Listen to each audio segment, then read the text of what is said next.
આજકાલની મોટાભાગની ઇલેક્ટ્રિક કારો પરંપરાગત કારને જ ઇલેક્ટ્રિક બનાવીને તૈયાર કરવામાં આવે છે પણ ઇન્ડિગોએ શરૂઆત જ શૂન્યથી કરી છે.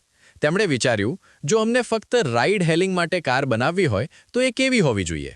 પરિણામ છે ફ્લો, એક હલકી, સ્માર્ટ અને ખાસ રાઇડ હેલિંગ માટે ડિઝાઇન કરેલી ઈવી, જે ખાસ કરીને ઉબર અને ઓલા જેવા પ્લેટફોર્મના ડ્રાઈવર્સ અને તેમના પેસેન્જર્સને ધ્યાનમાં રાખીને બનાવવામાં આવી છે.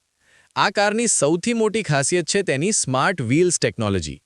પરંપરાગત કારોમાં મોટર, સસ્પેન્શન અને ડ્રાઇવ સિસ્ટમ ગાડીના મધ્ય ભાગમાં જગ્યા લે છે, પરંતુ ઇન્ડિગોએ પ્રપલ્શન અને સસ્પેન્શન સિસ્ટમને સીધા વ્હીલમાં જ શિફ્ટ કરી દીધા છે. એટલે કે મોટર અને સસ્પેન્શન હવે વ્હીલની અંદર જ ઇન્ટિગ્રેટેડ છે.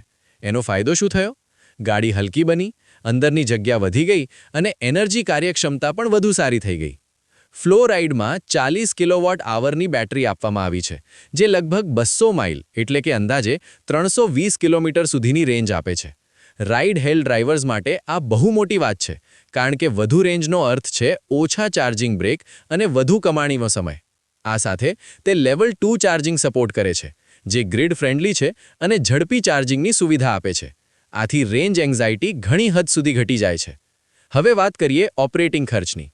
ઇન્ડિગોની આ સ્માર્ટ ઈવી હલકી છે, તેમાં ઓછા મૂવિંગ પાર્ટ્સ છે અને એડવાન્સ સોફ્ટવેર સિસ્ટમ છે. એનો અર્થ છે ઓછું મેન્ટેનન્સ, ઓછો સર્વિસિંગ ખર્ચ અને ઓછો ડાઉનટાઇમ. ડ્રાઈવરને વારંવાર ગેરેજના ચક્કર મારવા નહીં પડે. ટોટલ કોસ્ટ ઓફ ઓનરશિપ ઓછી હોવાથી ડ્રાઈવરની ખિસ્સા પર ઓછો ભાર પડશે અને નફો વધશે.